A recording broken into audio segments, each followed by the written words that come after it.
Welcome back to my humble little YouTube channel. Today, I want to talk a little bit about Spider-Man No Way Home. This is looking like it will be the third largest box office hit of all time for the opening weekend, which is amazing and insane because we're still in the middle of COVID, and I've been going to movies pretty much throughout the pandemic, except for when everything was totally shut down.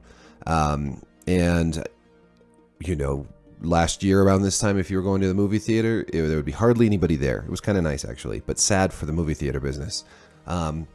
Even recent movies like Eternals or Encanto or some of these other ones, Ghostbusters, they had decent crowds, but it wasn't like back in the day when movie theaters were really full on opening weekends, of big movies like that.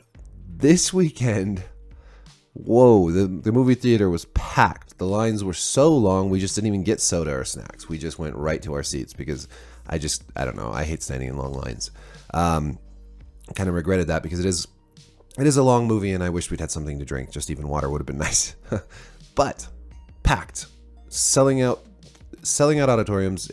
We'll see if it has legs, but right now it is a huge, massive hit, the biggest hit since the pandemic started. And you know what? It deserves it. This is a fantastic movie. This is one of my favorite MCU movies, period. One of my favorite Spider-Man movies, period. And I'm not going to spoil what happens in this movie. You have some sense of it from the trailers. This deals with Doctor Strange, with the multiverse, with bad guys from other Spider-Man movies, like Dr. Octopus and whatnot, invading the MCU's reality. And it deals with this in really, really fun and exciting and sometimes emotionally poignant ways. Yes, this is a tearjerker of a movie. This is one of the more emotionally poignant MCU films. Certainly one of the most emotional Spider-Man films. It's also very exciting. It's very funny. It's just it definitely will tap into your nostalgia. And it's just a lot of fun. I think it's probably the best MCU movie in this current phase, post Avengers Endgame phase. Certainly, while I've enjoyed, I thought Eternals was pretty good, but not great. I thought Shang-Chi was quite good, but not one of my favorites. And I thought Black Widow was mediocre. This one's really, really good. This is an excellent, engaging, entertaining, just start to finish. I often complain in my reviews that movies are running like 20 or 30 minutes too long.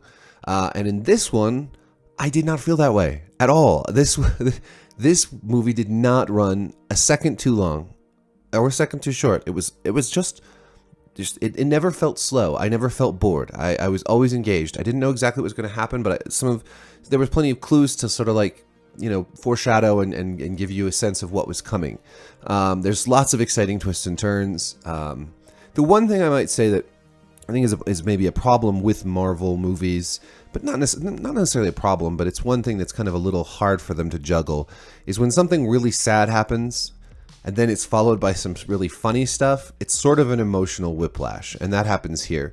I realize that in a Marvel movie, you can't have it be bogged down too much in sadness, and that you want to have these emotional beats that kind of advance our characters and deepen the story. But at the same time, if you're going to go from really sad to kind of funny and jokey, I don't know, it just feels a little off.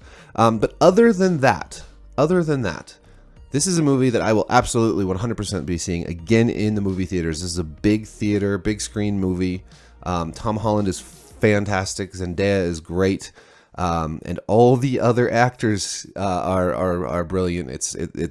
I don't want to spoil it. I don't want to spoil it for you. Go in blind. Don't read any spoilers online. Stick around. There's a mid-credits and a post-credits scene. I think you should stick around for both of them. They're both relevant and they're both worth watching. It's very long credits. You could probably run to the bathroom after the mid-credits scene and get back in time for the post-credits scene, but don't take my word on it. Go see this movie. Tell your friends to go see this movie, but please don't go to this movie unless you've seen the other two, or at least the first Spider-Man. I thought the second Spider-Man MCU Spider-Man movie was pretty weak, actually. So if you don't want to see that one, just read about it, read a recap of it, because what happens at the end of that movie directly impacts what happens at the beginning, or like forms the whole premise of this movie. So, and yes, the more Spider-Man movies you've seen, the better this movie is. This is definitely a Spider-Man lovers movie. This is a love letter to Spider-Man. By the way, if another Spider-Man multiverse movie, Spider-Man Into the Spider-Verse, which is an animated movie about Miles Morales instead of Peter Parker, that is one of my very favorite movies also. One of my very favorite Spider-Man movies, superhero movies, whatever. It's so great. I love it. Go see that one also, or rent it, or whatever, stream it. You can't go see it anymore. But these two, that one and this one, maybe my two favorite Spider-Man movies of all time.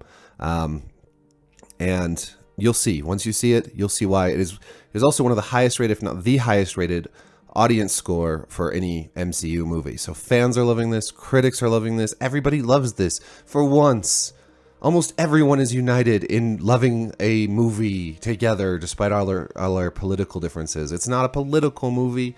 It's not. There's no agenda. It's just a good, fun superhero flick. Go see it. Thanks for watching. Like, subscribe. Peace.